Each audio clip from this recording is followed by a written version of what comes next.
So right now, I'm a part-time student at Los Angeles Valley College in Sun Valley. I do work part-time for an escape room in Glendale, California. I currently reside in Burbank, California, but I am also a Long Beach native. So like I'm like a triple threat around here. I am not only a student, but I am also a grassroots community organizer that's based in LA County. So I strive to educate other people about not only queer people, but also like everyone else as well who don't know like a lot of stuff about it, you know? I identify as non-binary trans feminine, but I am also queer. How I got involved with being a grassroots organizer was actually when I was in high school. I actually had no idea what I wanted to do. So it's actually like how I heard about the Living Arts program through UCC. So I was like, actually, you came to my class. So that's how I started to get more involved with the community. Started showing up to more events, and then I reached out to other local nonprofits. So then I decided to get involved with them. So now I'd say that's how like the ABC7 LA did this footage about me as a part of my environmental activism work back in 2016. So you've always been pretty active. I mean, it's always been something that I've always been into since I was a kid. I think it's that sense of wanting to help people. It's why like I quit my sales job to working for an escape room. So like I like helping people. So I'm like, why not? I'd say growing up, like my family, we really didn't do much, you know. Besides like just go around, like go to the temple. We would always go to the temples as a kid. I think that got to be like one of my good memories. I'd say just like me and my family going out to the temple, praying, eating food. You know, just like us actually getting along for once. We prayed because my family we're Buddhists. So what we do we sompe, which means we basically like do a bow to the Buddha. You know, and then we try and we learned what he was preaching to us in the ancient language Pali, which is derived from like the ancient language of from Hindi and stuff like that, a little bit of Khmer as well. I think I count as one of the newer generations of the Gen Z, but I say like most Khmer Americans, like even like my age, they don't like know Khmer, know how to speak Khmer, or even understand it. Some like forget their roots, especially as a part of the intergeneration trauma. So we know that's so prominent with that because like say like in our Khmer households, you know, I was forced to, technically not forced, but I really wanted to. I prefer to speak Khmer at home. And then when I went to school, like I didn't learn English till I started going to school for about since my first grade year. So I did that for about 6 years since English was still so hard for me. I'd say speaking Khmer, it kind of make me feel like it's like I'm more towards my roots and I'm not like forgetting who I am and what our people have went through, especially like during the genocide and how my family got here. That's what inspired me to be so optimistic, you know, and see the world for a better change. Like my family, like they were struggling, you know, just trying to get by. When they first came to the States, they had nothing. They didn't know the language, they didn't know anyone, you know, so it was really hard for them, like losing, you know, like half of my relatives. They first arrived to Houston, didn't like it there, came to Long Beach because there's a more higher Khmer population inside the nation. So we just decided to set roots here. From the stuff that my family specifically told me was that it wasn't easy for them. Like when they lived like a simple life in the Khmer countryside near Battambang. So they lived like up north, you know, like away from all that.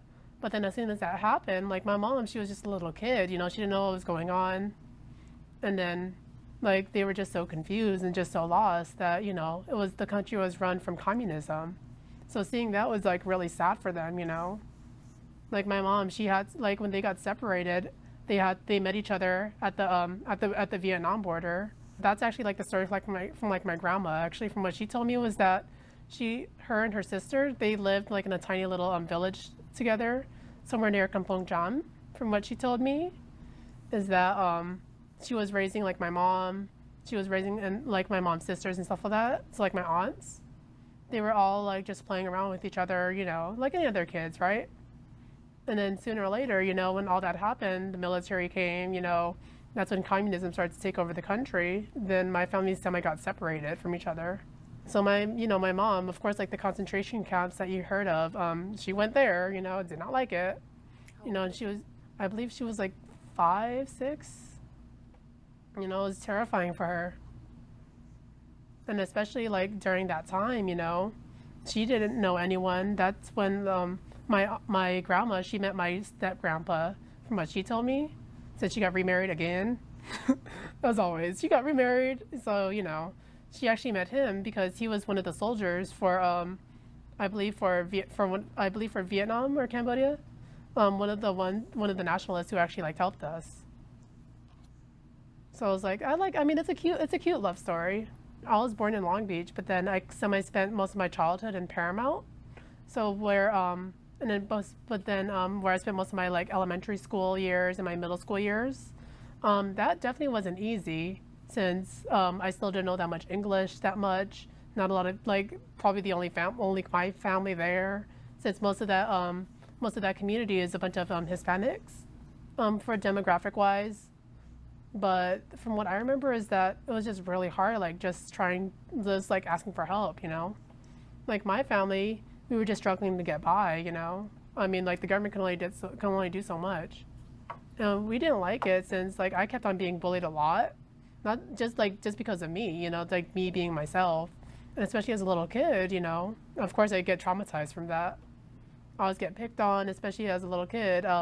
I was in the closet for like a long time that no one knew what gay was, So when I came to Long Beach was during my freshman year of high school. So about 2014, 2015, around that time. So about like eighth grade entering ninth grade. We lived actually where we still at now in the Poly neighborhood. So right in the heart of Cambodia town.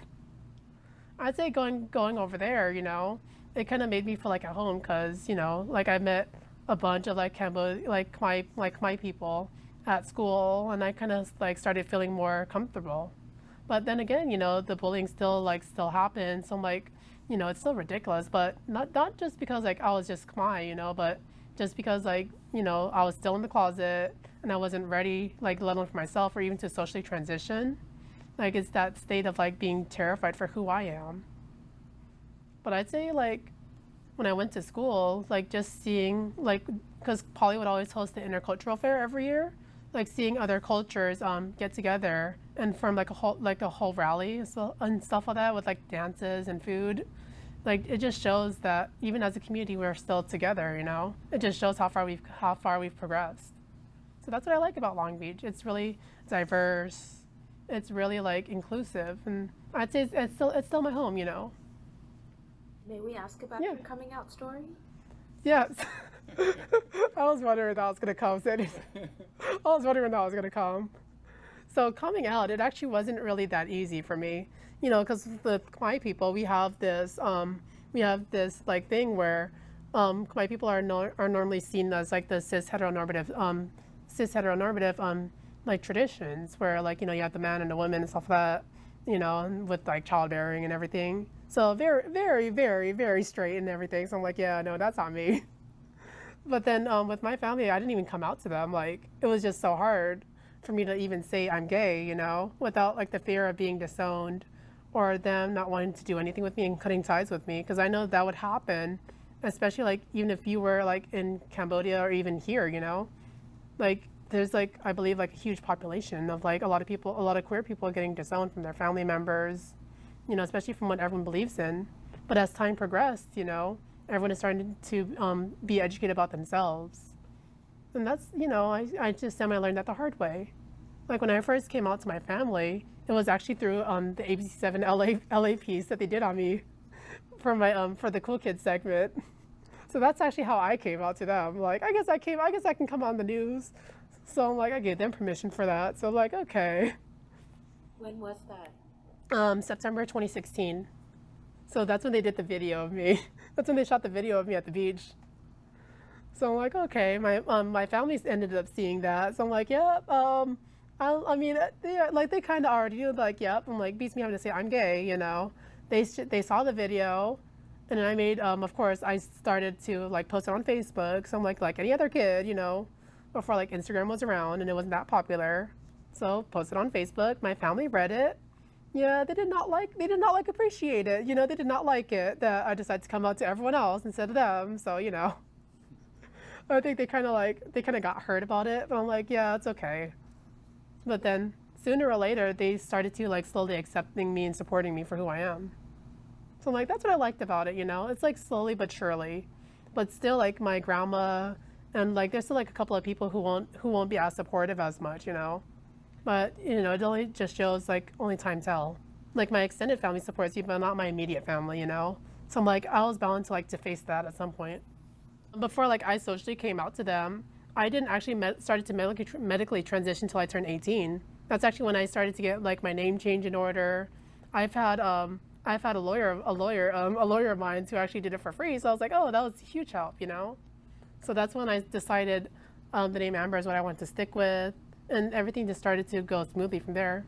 I've been on my hormones for about 4 years now, so I'm like definitely a huge progress. Well, I'd say the support that I didn't get was from my family, but it was from my friends instead. I'd say the friends that I made in high school, it was from the GSA club that Polly had. So that's when I started to get to know them. We formed bonds together, and it kind of made me feel safe, and like it made me feel actually supported from them, you know. I didn't have anyone to go to because I know my family, like they love me and all, but it's more like the hard love, you know.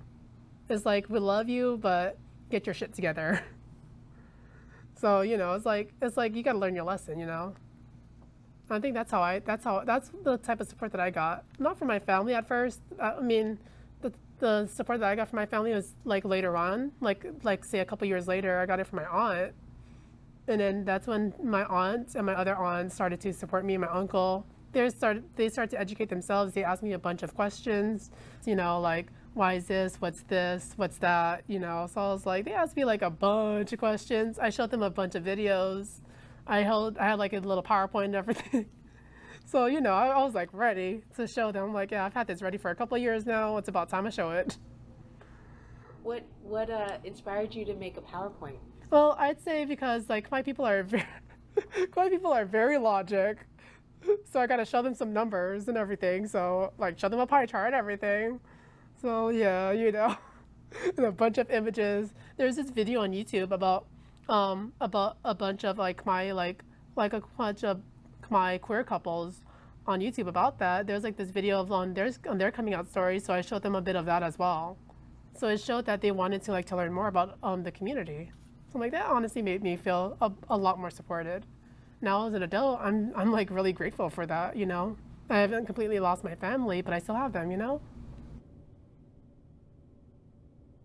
I speak 4 languages. So I speak English, Khmer, Japanese, and Korean. So I was like, I actually learned all that from school and friends. So I was like, okay.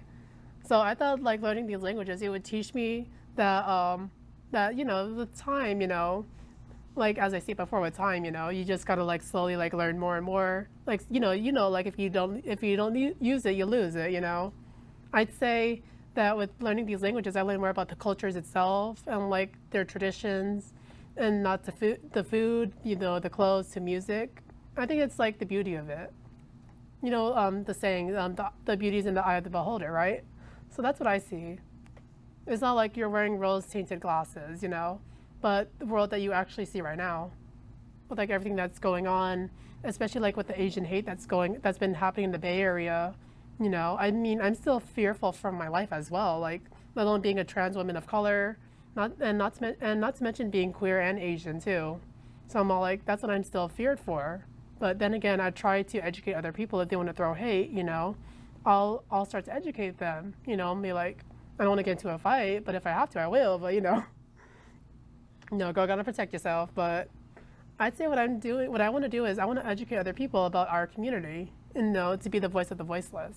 I'd say with the Pride celebrations, I mean, it's really huge for like let alone Southern California having a huge like queer population as well. Not to mention with like I know with like UCC just hosted, and the Cambodia town just hosted the Khmer New Year celebration, and I know so did the councilwoman did as well at LBCC. So I'm like, I think it's because like us wanting to be like as a community, we outreached, you know, we had rallies, we protested. It shows that where we get and the work that we put in, we create that liberation. We stand in solidarity with each other and fight for this injustice that we're getting, you know. So with the organizations that I volunteered for, Long Beach Forward, Khmer Girls in Action, of course there's a bunch more as well. But normally what I would do, the GSA network of Southern California, So what we would do is that we would go to city council and talk about our prominent issues. We would create these campaigns, like starting to wanting to push it, so we can stand up for that. What I actually did was, during my senior year of high school, I created the gender neutral restroom campaign for Long Beach Unified School District. So I actually got I had the state laws involved, the federal laws involved, of course using LBUSD's own policy involved. And if they didn't want to do that, I had, of course, a lawyer right next to me. So, wanted to use everything that I can as my resource. So what I first did was, me and a group of like trans and queer youth-led students with from different schools within LBUSD, we came together and formed a student-led committee to make sure like this is happening and this is what we want to do. I created an online petition. I've gotten about 600 to 800 signatures on that. That's worldwide, let alone. There's another petition I just started to like help, like not ease the transphobia that's going on, in schools, and see if there's anything that we can do about it. I've had over 5,000 signatures, let alone using GSA Network's own platform for that.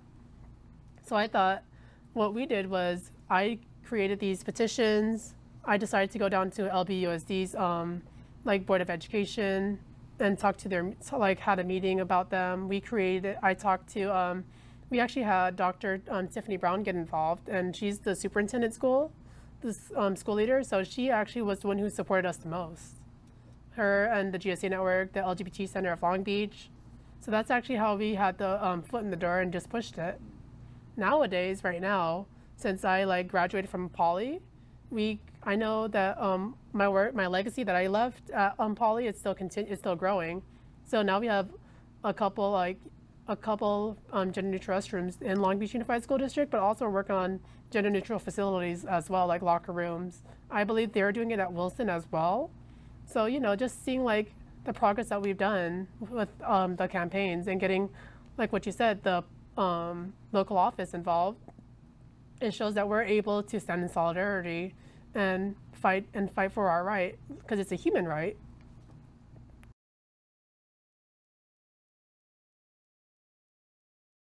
I'd say one thing that we can change, maybe being more inclusive and seeing how we can get more Khmer people like educated about the queer community.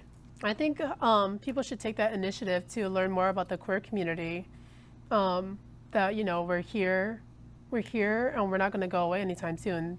The queer community was first founded from the Trans Liberation March that happened in New York City. Two trans women started that march to prove that we're here, and we're not going to let anyone take away our rights. To not get our voice taken away.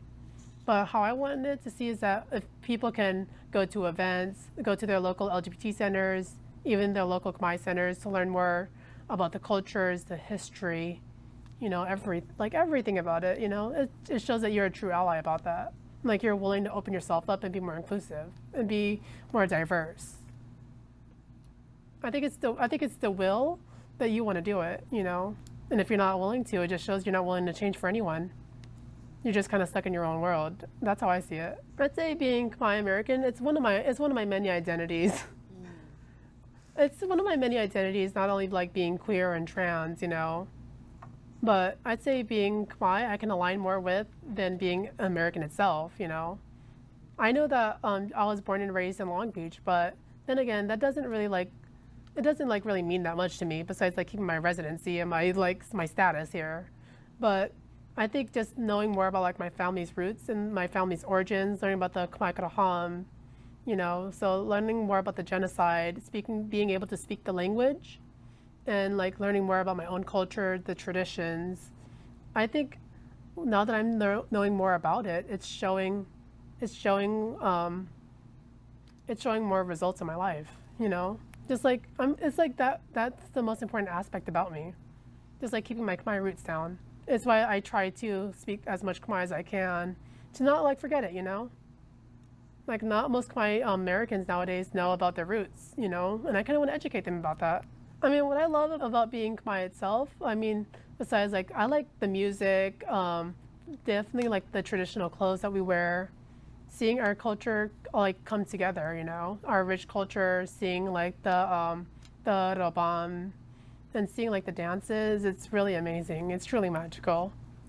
Just like seeing everyone like showing our rich history, you know, like during the Khmer, you know, the government would take away the music, but then again, the doing like the robam, that's what kept us going during the hard times. You have the music as well, like with Rosa de Sotia, you know. So with every like single music, it just shows that we're gonna keep on going. We're gonna keep on fighting. In Buddhism, we were taught to learn to love each other. You know, since the Buddhists didn't believe in like in fights, he was a pacifist. So that's what we believed in. So I think it has to go with like traditional norms, especially because that's what my grandma was taught. That's what my mom was taught growing up, and that's what they was. It was seen in Khmer.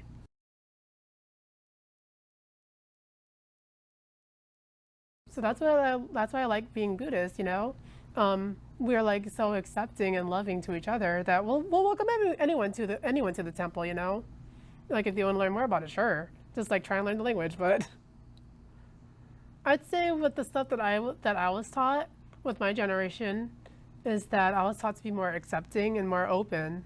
But then again, because of all of my childhood trauma from like my family, you know, it kind of didn't like help at all. It taught me to be more. It kind of like closed a bunch of gaps for me to be more anxious, you know, and like just to look out for myself. I didn't know like anyone I can depend on. I definitely had no love for my family, so you know, I kind of just had to watch out for myself. But that's just from what I was taught as a kid, that I would just have to fight for everything that I had. Nothing was given to me, so it's all that So you can see the intergeneration trauma forming. It's everything that they was taught that they put on me. All of the stress that they've been through from the Khmer, they brought it onto me. So I guess I'm learning that same trauma, but in a different way, especially like within their actions. I mean, like, say, like, you know, I've gotten a bunch of disciplines, like, when I was a kid. Well, like, I think every other kid, like, should go through that at some point. You know, either with a sandal or a belt, especially with the belt or a hanger. Like, yeah, I had that happen a good couple times. But then again, you know, it's like to teach you something. Like, life is hard, you know, but it's like what my grandma would always say, life is hard, but you got to work for your stuff to earn it. Like, nothing was given to them, so they would have to fight for it. I think, like, even with everything that they put me through, I think they're trying to show me that we're able to progress it. So I think trying to close that gap, as you state, was that the thing that I'm learning from my trauma is that I'm able to take advantage of it and just try and change it up a bit. More like to educate myself on that, like with every hard lesson I learn. Because like I learned the lesson the hard way. I don't learn it the easy way, you know. I'm like if stuff don't happen once, I'll do it again. Like if that don't happen, then I gotta change it, you know.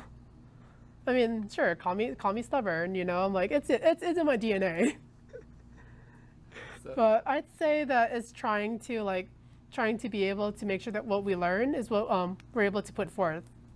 I'd say using the internet, my family wasn't really keen on it. Like my mom, she had no idea what it was. She rather just sticks to her movies on VHS, you know. So we still had like the old-timey TV with like VHS and DVD, so my family never really want to do that. Like they just kind of stick with whatever we got. Heck, they even still have their 8-track somewhere around. And I'm like, yeah, I think I've still seen that a couple times. So I think like they're not too keen on like modern technology. But then like my generation, like with my aunts, when she came to America, that's when she decided to like take advantage of it, you know. So with my family, like they're able to learn more about our culture. When First They Killed My Father was released on Netflix, of course we watched it, you know, and it brought like some bad memories with my family, you know, but I wanted to watch it, so I showed my fiance about the movie and like just to educate each other with everything that they've went through since I didn't like personally go through it myself. So I was able to educate myself through that and from their stories that they told me. When I watched with my grandma, she told me it's everything that she went through herself, that she personally lived. You know, so it definitely really wasn't easy. When did your aunt come? She was actually born inside that in the middle of the concentration camp, I believe, or the refugee camp, on the border of Vietnam and Cambodia. So she was, I think it's called Khao Dang. That's where she was born. So right on the border. And then that's when my family, like, we got rescued from like American soldiers, went by boat, and then we came, and then they first settled to America. So, you know, you just kind of have to forget everything to get through the trauma. You know, it takes years to process. And then that's when we started to become more open with each other, you know, and we finally accepted it, found the Khmer community here, and just loved it, you know. It kind of like, it's like a home away from home, from, I guess, from them, you can say. That's how I was able to take advantage of the internet, like you know, in our day and age, you know, modern technology is going to be around for a while. So what I decided to do is to educate myself about my culture, my roots, the language. So I'm like, that's what I like about it. And of course, at some point, I plan on visiting there at some point.